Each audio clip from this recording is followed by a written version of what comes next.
Alhamdulillahi Rabbil Alamin, wassalatu wassalamu ala ashrafil anbiya'i wal mursalin, Sayyiduna wa maulana Muhammadin wa ala alihi wa sahbihi ajma'in, amma ba'du. Rabbi syrah lana sudurana wa yassir lana umurana wa ghfir lana zunubana, amin ya Rabbal Alamin. Melanjutkan pembacaan kitab An-Nasaih Ad-Diniyah. Kali ini kita melompatkan beberapa tema. Pada pertemuan terakhir kita mengkaji tentang hal-hal yang mesti kita perhatikan di dalam solat, yaitu aspek-aspek tasawuf di dalam solat. Kali ini temanya kita lanjutkan kepada menyempurnakan membaca Al-Quran. Jadi ada satu tema yang ditulis oleh Imam Al-Haddad ini, yaitu tentang bagaimana orang di dalam baca Al-Quran bisa sempurna, bisa tidak sempurna. Dan kesempurnaan membaca Al-Quran itu ada hal-hal yang mesti diperhatikan. Artinya sama seperti kita jelaskan bahwa di dalam salat itu ada perbuatan fisiknya, ada perbuatan batinnya. Sebenarnya di dalam ibadah, semua ibadah itu pun sama. Ada perbuatan fisiknya, ada perbuatan batinnya. Baik solat, baik zikir, baik itu haji dan lain-lain. Dan termasuk di dalam tilawah Al-Quran atau membaca Al-Quran, selain perbuatan fisik, dia juga ada perbuatan batin, ya, atau pekerjaan hati di dalam membaca Al-Quran itu. Maka maksud pekerjaan batin dalam baca Quran adalah bagaimana hati kita ikut membaca, ya. Tidak hanya mulut membaca, tetapi kita menyempurnakan dengan mau juga hati kita ikut bekerja di saat kita membaca suci Al-Quran. Nah, kita selalu fokus bagaimana memperbaiki bacaan Al-Quran ini dengan tahsin-tahsin yang kita adakan, dan itu sangat penting sekali. Tetapi ada aspek yang juga penting, bahwa di dalam ibadah itu aspek pekerjaan hati itu juga sangat penting sekali. Maka membaca Al-Quran ini bukan ibadah biasa, tetapi ini merupakan salah satu amalan sunnah yang nilainya sangat besar sekali, ya. Artinya ini adalah ibadah besar yang menjadi rutinitas bagi seorang muslim, ya. Hanya saja orang di dalam beribadah mungkin sama-sama beribadah, tapi nilai yang didapatkan itu tentu saja tidak sama. Kenapa kita beribadah tapi nilainya tidak sama? Dia akan berkaitan dengan kualitas, ya. Kita semuanya solat, tapi kualitas solat kita berbeda, ya. Kita semuanya berwuduk, tapi wuduk kita kualitasnya berbeda. Kita semuanya zikir, tapi kualitas zikir kita berbeda. Begitu juga semua kita ada membaca Al-Quran, tetapi kualitas bacaan kita mulai dari kefasihan sampai dalam penghayatan itu berbeda. Banyak orang mengukur kefasihan, padahal dia lupa bahwa kefasihan itu tidak semua orang bisa dapatkan. Artinya tidak semua orang, ya, punya kesempatan untuk menggeluti bagaimana cara membaca Al-Quran, ya, dari kecil sampai dia tua. Atau walaupun itu sebuah kewajiban, tapi kualitas cara membaca itu pasti berbeda, ya. Di sana ada bakat. Tetapi dalam penghayatan semua orang mesti sama. Maka Bapak Ibu yang dimuliakan Allah Subhanahu wa taala, Rasulullah katakan apa? Afdalu ibadati ummati tilawatul Quran. Sebaik-baik bacaan, sebaik-baik ibadah umatku itu adalah bacaan Quran. Maka kita ingin sampai kepada level mencintai baca Quran. Kalau kita lihat bagaimana sahabat seperti Utsman bin Affan itu, dia sanggup mengkhatamkan 8 kali satu hari, 4 kali siang dan 4 kali malam hari. Tentu saja kualitasnya luar biasa, dan dia diberikan oleh Allah keberkahan waktu. Kalau kita sekencang-kencang kita membaca, paling sanggup 10 jam kita sekali khatam. Tapi sahabat seperti Tamim Ad-Dari, dalam satu rakaatnya dia mampu mengkhatamkan satu Quran. dalam satu rakaat dia mampu mengkhatamkan Quran satu kali. Nah, kita sebutlah seperti Imam Syafi'i dan Imam Hanafi. Imam Syafi'i dan Imam Hanafi tidak pernah satu kali pun tidak mengkhatamkan Quran dalam satu harinya. Minimal satu hari dia mengkhatamkan Quran satu kali. Di bulan Ramadan dia sanggup satu kali siang, satu kali malam. Dan kalau kita lihat potret-potret baca Qurannya para sahabat, itu mereka paling lama 3 hari sekali khatam, 3 hari sekali khatam, 3 hari sekali khatam. Sehingga mereka hafal bukan sengaja menghafal, tapi hafal dengan sendirinya saking seringnya mereka membaca Quran. Nah, ada cinta di sana. Jika tidak ada mahabbah, maka ibadah itu tidak akan banyak. Orang yang tidak punya mahabbah di dalam berzikir, maka zikirnya pasti terbatas. Orang yang tidak punya mahabbah dalam solat, maka solatnya pasti rakaatnya tidak banyak.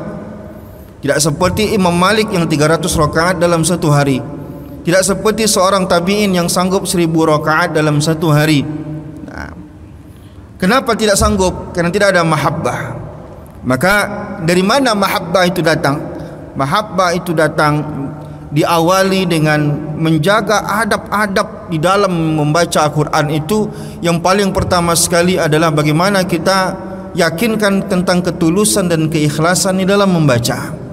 Mempelajari dengan ikhlas, artinya tidak ada hal-hal lain yang kita pikirkan melainkan karena Allah Subhanahu wa taala. Kata kuncinya itu. Karena keikhlasan ini ya adalah pekerjaan hati yang sesungguhnya. Salat juga demikian. Maka semua ibadah kita ada niat. Niat itu adalah mengukur keikhlasan orang. Niat itu adalah bagaimana orang itu ikhlas dalam. Maka dalam ibadah kita, niat di ujung niat kita itu ada lillahi rabbil alamin, lillahi ta'ala. Maksud lillahi ta'ala itu disitulah keikhlasannya. Salat, niat salat ujungnya harus lillahi ta'ala. Dalam ibadah semuanya harus lillahi ta'ala. Karena lillahi ta'ala atau lillahi ta'ala menentukan itu makbul atau ghairu makbul. Apakah dia karena Allah atau tidak tergantung pada niat dan ketulusannya.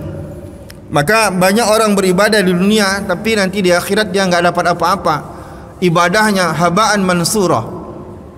Ibadahnya itu menggunung, pahalanya luar biasa banyak. Dia datang ke alam akhirat membawa pahala salat yang luar biasa. Dia bawa pahala baca Quran yang begitu banyak. Dia bawa pahala haji dan umrah, tapi haba'an mansurah. Dia hanyalah debu yang ditiup angin dia berhamburan. Kenapa? Karena tidak ikhlas. Banyak dia menumpuk seperti gunung, tapi ditiup oleh angin dia bertaburan, habis. Kenapa itu bisa terjadi? Karena tidak ada ikhlas di dalam melakukannya. Sepertinya banyak tapi nilainya tidak ada. Maka itu kata kunci yang pertama. Yang kedua, kata Imam Al-Haddad mengatakan, di dalam membaca Al-Quran mesti ada ta'zim. Maka Ali bin Abi Thalib ketika salat itu selalu menangis sampai berair jenggotnya dan segala macam. Kenapa? Karena ketika solat dia hayati dengan baik apa yang dia baca, dan ketika ada di situ azab Allah Subhanahu wa taala dia menggigil ketakutan. Ketika di situ ada janji-janji manis dari Allah Subhanahu wa taala, maka dia selalu berdoa agar dia bisa mendapatkan itu. Maka sebenarnya ya harus ada ta'zim di dalam membaca Quran. Harus ada ta'zim, harus ada khasyah, harus ada khusyuk, harus ada khudu'. Hanya saja untuk sampai ke sini, maka ulama menyebut bahwa di sana wajib mentadabburi, baru bisa khusyuk, baru ada khasyah, baru ada khudu', baru ada tawadhu' di sana. Khusyuk maksudnya kekhusyukan ya, penghayatan yang luar biasa. Ada khasyah, rasa takut, ada ta'zim, ada rasa pengagungan kepada Allah Subhanahu wa taala. Itu hanya bisa didapatkan kalau kita mentadabburinya. Maka Ali bin Abi Thalib ataupun ulama-ulama salaf mengatakan apa? Membaca Quran pakai tadabbur itu pahalanya jauh lebih besar. Meskipun jumlah ayatnya lebih banyak. Lebih banyak pahala didapatkan oleh orang mungkin membaca beberapa ayat tetapi dengan tadabbur. Maka qalilan taqra'uhu minal Qur'an ma tadabbur wa tafahum khairum min katsirin taqra'uhu minal Qur'an biduni zalik. Orang yang membaca Quran mungkin sedikit ayat yang dia baca tetapi mentadabbur. Makna tadabbur apa? dia fahami apa makna-makna ayat ini, dia baca tafsiran-tafsirannya, bukan sekedar terjemahan. Tidak boleh kita memahami agama dengan Quran terjemahan. Kalau orang memahami agama pakai Quran terjemahan, maka akan banyak orang yang tersesat, akan banyak muncul teroris, akan banyak muncul orang-orang yang kesulitan dalam beragama. Maka Al-Quran adalah kalamullah, tak bisa langsung dipahami oleh orang-orang awam, mesti melalui penjelasan-penjelasan ulama. Maka belilah Al-Quran yang ada penjelasan, sehingga satu ayat kita baca maknanya, kita baca penjelasan ulama, itu pahalanya jauh lebih besar daripada kita mementingkan jumlah-jumlah ayat yang kita baca. Qala ba'du salaf rahimahullahu ta'ala li an aqra'a iza zulzilatil ardu zilzalaha wal qari'ah. Ulama-ulama salaf mengatakan, orang yang membaca, aku membaca iza zulzilatil ardu zilzalaha ataupun surat al-qari'ah, atadabbaruha wa atafahumuha ahabbu ilayya min an aqra al-Quran kulluh. Jauh lebih aku sukai daripada menghatamkan Quran.